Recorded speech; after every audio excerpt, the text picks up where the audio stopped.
Stock. You're very welcome to Suantraí Íosa, where we look at the readings for tomorrow, in this case, Tuesday the 15th of April, a Tuesday of Holy Week, or on tSeachtain Mhór. The first reading is taken from the prophet Isaiah, the beautiful prophecy in 49, its servant song, I will make you the light of the nations so that my salvation may reach to the ends of the earth. But the experience for the person who is the prophet is that I'm thinking that I've toiled in vain, I've exhausted myself for nothing, while all the time my cause was with the Lord. Now, parents will often say to me that they feel a failure, that they've exhausted themselves for nothing. But God is working with you for your family. And God writes straight with crooked lines. Can I encourage you to listen to that sentence again? God writes strange with crooked lines. Keep praying for your children and stop worrying. Padre Pio said it this way, pray, hope, and don't worry. And the same for priests. We feel we've exhausted ourselves for nothing and look around.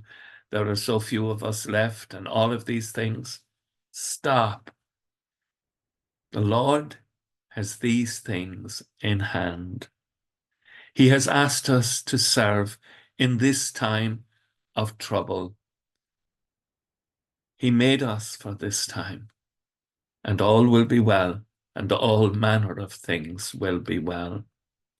The Lord will indeed make us the light of the nations, so that salvation can reach the ends of the earth.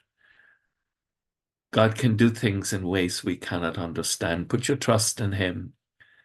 And Psalm 71, in you, O Lord, I take refuge. Never let me be put to shame. Be a rock where I can take refuge, a mighty stronghold to save me. Trust in him. He is our rock. And then we have the story of the Last Supper. Christ is gathered with his disciples and he says, one of you will betray me.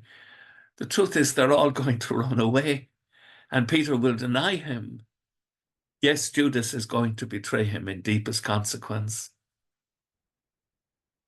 He has toiled. And if you were just to take it at the level, that level, you'd say, and he's toiled in vain.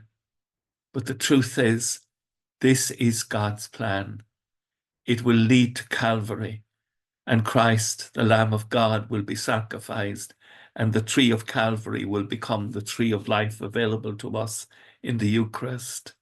So God is doing a mighty thing, a wonderful thing, not just then, but now.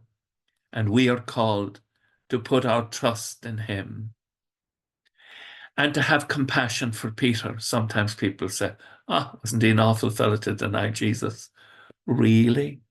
How many times since my baptism have I denied Jesus as a child and as an adult in the ways in which I have done things that have been less than what the Lord would ask for me? And so I ask this evening for mercy for you and for me, and that we would have a compassion for those who fail, and that we would pray that all of us would receive the graces necessary to enter into eternal life. With thoughts such as these, let us go to our beds and let us pray that we shall indeed awaken in the morning with the praise of God on our hearts and on our lips. Agus gemana dia le cope the shiv, ahar mach the spirit nave. Amen. Slán go fóill. Bye for now.